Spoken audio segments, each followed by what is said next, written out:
British আমলে নির্মিত ১১৩ বছরের পুরনো এক ঐতিহাসিক স্থাপনা দেওয়ানগঞ্জ বাজার রেলওয়ে স্টেশন। ১৯১২ সালে জামালপুর থেকে বাহাদুরাবাদ ঘাট পর্যন্ত রেল লাইন সম্প্রসারণের সময় যাত্রা শুরু করে এই স্টেশন।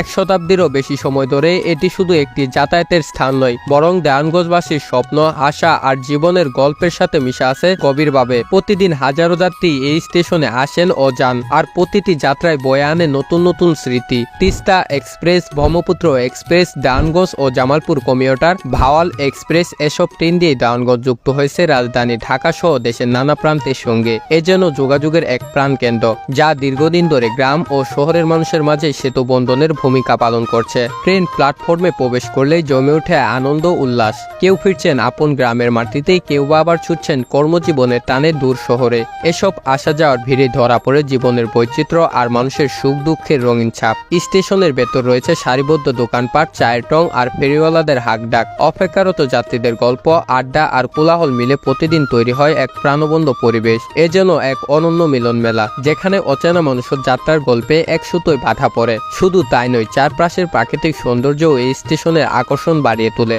সবুজ গাছপালা, খোলা পরিবেশ যাত্রীদের মনে এনে দেয় প্রশান্তি। আর নিরাপত্তার জন্য রয়েছে রেলওয়ে পুলিশ ফাঁড়ি ও গোয়েন্দা শাখার কার্যক্রম, যা প্রতিদিন যাত্রীদের নিশ্চিন্তে ভ্রমণে নিশ্চয়তা করে যাচ্ছে। তবে দুঃখের বিষয় হলো, এত গুরুত্বপূর্ণ ঐতিহ্য থাকা সত্ত্বেও এই স্টেশনের ভবন আজও জরাজীর্ণ টিনের তৈরি। বর্ষাকালে অফিস কক্ষের ভেতর পানি পড়ে, যার ফলে যাত্রীদের পাশাপাশি স্টেশনের কর্মকর্তা কর্মচারীরাও ভোগান্তির শিকার হন। দেওয়ানগঞ্জ স্টেশন পরিচালক এবং এখানকার কার্যক্রম এই পুরনো অফিস ভবন থেকেই পরিচালিত হয়, যা বর্তমান সময়ে অযৌক্তিক এবং অস্বস্তিকর। স্থানীয়দের একটাই দাবি, দ্রুত এই স্টেশনকে সংস্কার করে আধুনিক ভবন নির্মাণ করা হোক, কারণ এই স্টেশন শুধু দেওয়ানগঞ্জ নয়, পুরো অঞ্চলের মানুষের যোগাযোগ এবং জীবনের অপরিহার্য অংশ। দেওয়ানগঞ্জ বাজার রেলওয়ে স্টেশন শুধু একটি স্টেশন নয়, এটি মানুষের স্বপ্ন, আশা আর যাত্রার অবিচ্ছেদ্য